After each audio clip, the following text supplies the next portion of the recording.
Hello, you inglorious bastards. So today is just going to be a fantastic lols fest. Don't believe me? Well, our very own Laci Green has just won a Streamy Award for the best science and education program. All right, the next category is science or education. And the Streamy goes to Laci Green.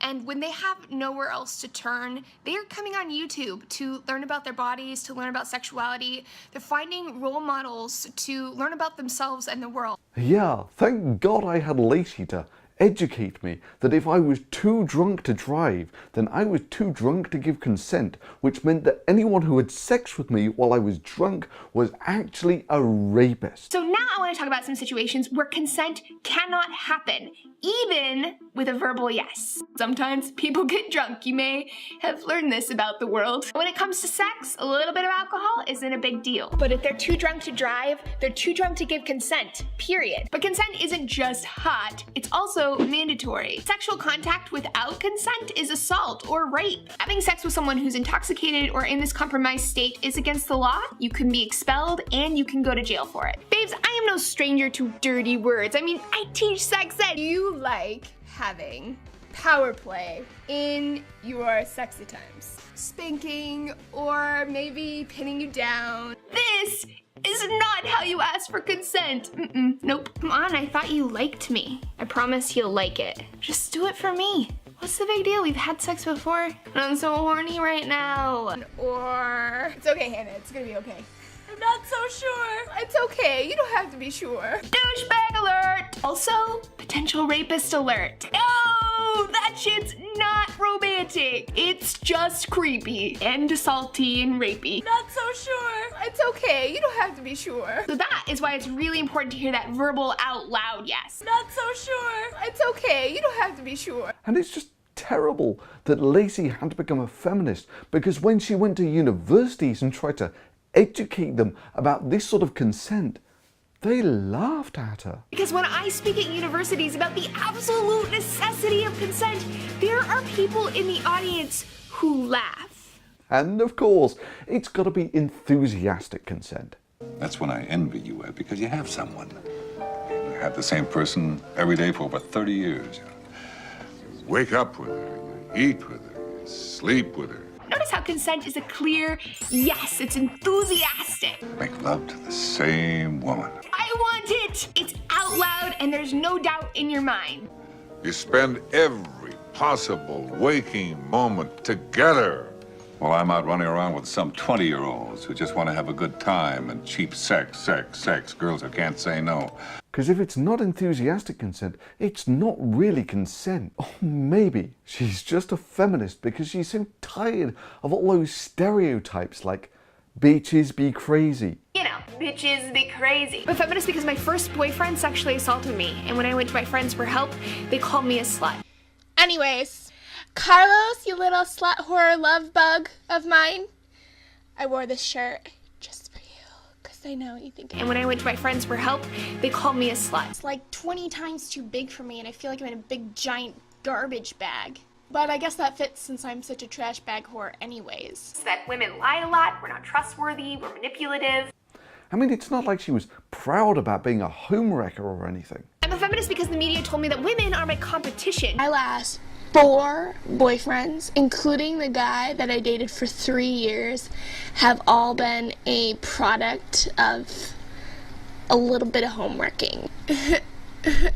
However, she did have a hissy fit because someone used her image in one of their thumbnails, which according to her was copyright infringement, and she had to file a report against that shit. Then of course comes the juicy bit. Philip Defranco decided he was going to cover this because in essence this was a larger YouTuber bullying a smaller one and using the Digital Millennium Copyright Act to do it.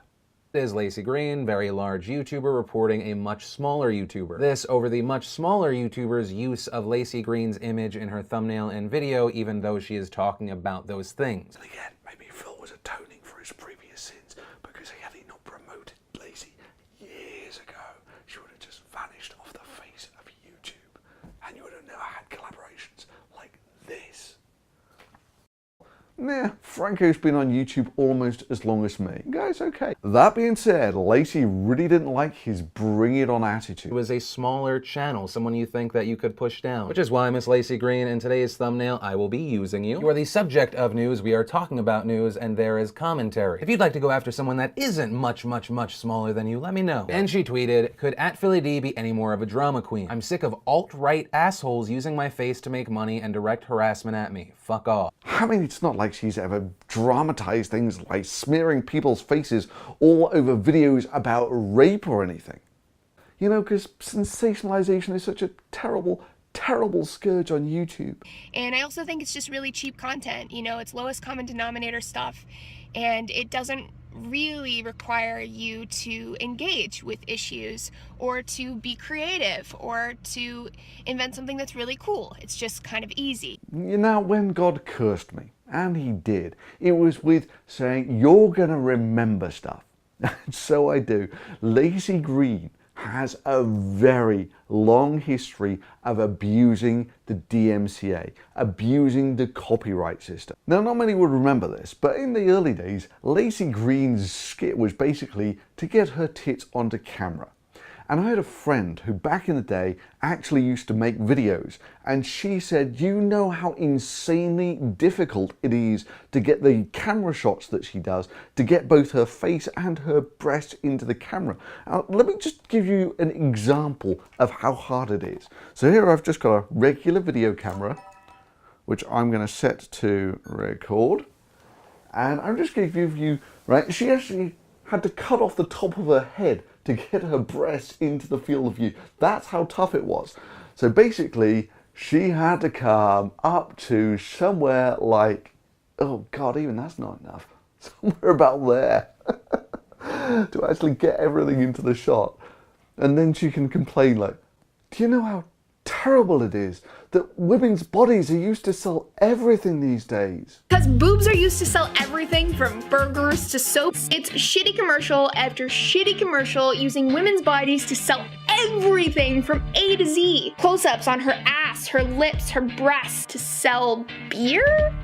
Anyway, so someone basically called her on this, and the way they did it is they took the camera shot that she had and they basically zoomed in onto her cleavage with some sort of cheesy music, and there was this great exchange where she basically threatened to DMCA them, to sue them for copyright, and she said she was going to report them to YouTube for harassment and everything, the whole goddamn work. And that was about 6 years ago. Part of, broader negative stereotypes about feminists that were hysterical and sensitive. Because yeah, you're right, Laci. That's what the Digital Millennium Copyright Act should all be about protecting the feelings of sensitive people who've worked so hard to get their cleavage into the shot. And for those who missed it, the DMCA, the Digital Millennium Copyright Act, has nothing to do with hurt feelings. It's got nothing to do with harassment. It only deals with copyright infringement. And there's a whole bunch of fair use criteria that allow you to use other people's media, their copyrighted media, under certain circumstances. So anyway, who are you people? Haven't I seen you in some copyrighted movie? We resemble but are legally distinct from the lollipop kill, the lollipop.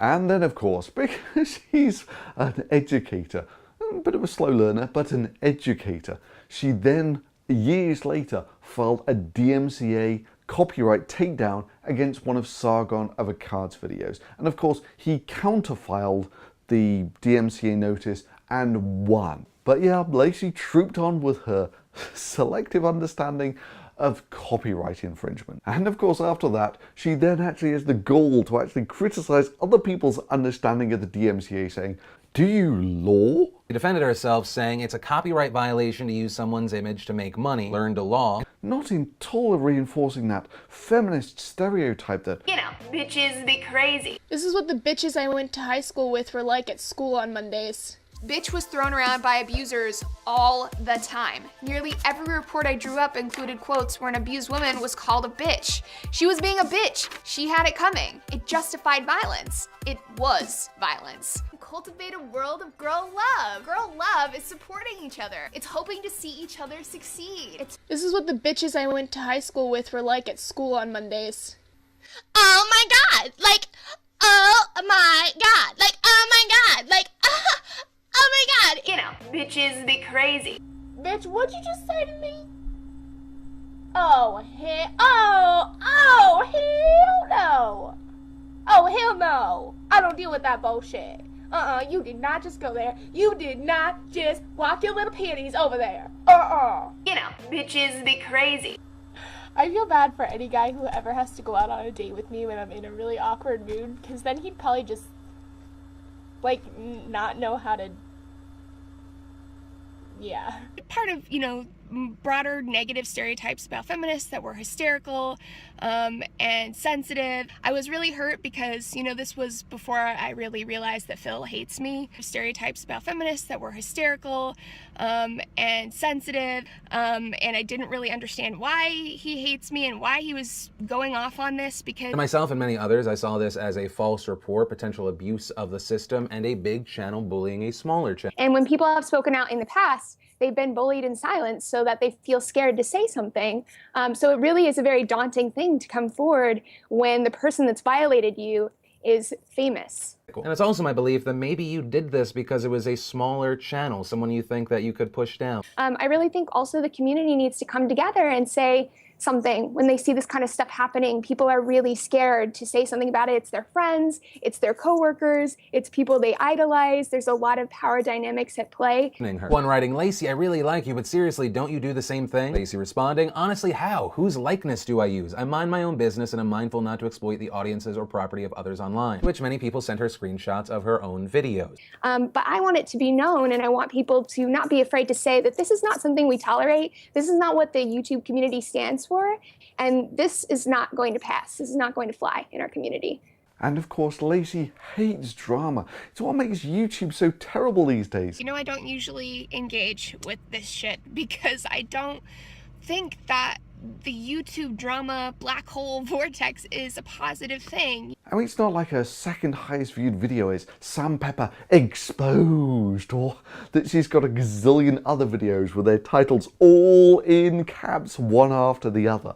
You know, with things like Justin Bieber's penis. You know, I don't think attacking people and relying on misplaced outrage is a good way to build the community. I don't think that it's a positive force. I think it's really toxic. Because she only deals with serious issues. And I also think it's just really cheap content. You know, it's lowest common denominator stuff, and it doesn't really require you to engage with issues or to be creative or to invent something that's really cool. It's just kind of easy. Hey Laci, let me let you in on a little secret. You saying, do you law, carries about as much weight as saying, today we science. There are a lot of people with opinions about gender, but today we science. You know, so you can come to conclusions that, you know, girls mostly liking boys and boys mostly liking girls has got to be mostly just cultural. It's something that you just learn from society, because boys' brains and girls' brains are virtually identical. So if there's no such thing as a female or a male brain, then what's going on with differences that we see in people's behavior? So the differences we see in people's behavior are mostly a result of our environment and not our biology. Yeah, bullshit. Any species where the guys mostly don't want to have sex with the girls and the girls mostly don't want to have sex with the guys is extinct after a generation. I think it might mostly be hardwired into the brain, you know, Laci. Great science and education though, Laci. Fantastic stuff. Oh, and one last juicy peach of irony.